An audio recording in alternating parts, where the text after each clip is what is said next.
பருந்து போல அதையெல்லாம் என்ன பண்ணக்கூடாது, உருவாக்கி வழிபடக்கூடாது.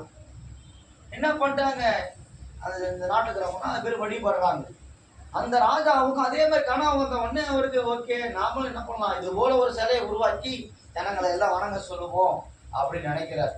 ஆனா நடந்தது என்ன தெரியுமா, சிலையை வந்து எல்லாரும் வணங்குவாங்க. ஆனா பைபிள் படிச்சு அந்த 4 பேர்ல அந்த 3 பேர் என்ன பண்ணிட்டாங்க, எல்லா ராஜாவே எல்லாம் கீழே விழுந்து எல்லாம் நூந்து கும்பிடுறாங்க, எல்லாம் கும்பிடுறாங்க, கீழே விழுந்து கும்பிடுறாங்க.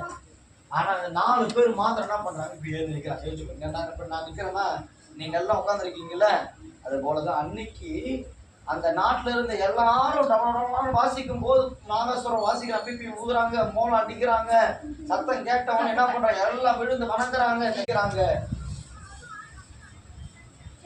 தெரியும், வானத்தையும் பூமியை உண்டாக்கின ஜீவனுள்ள தேவனுக்கு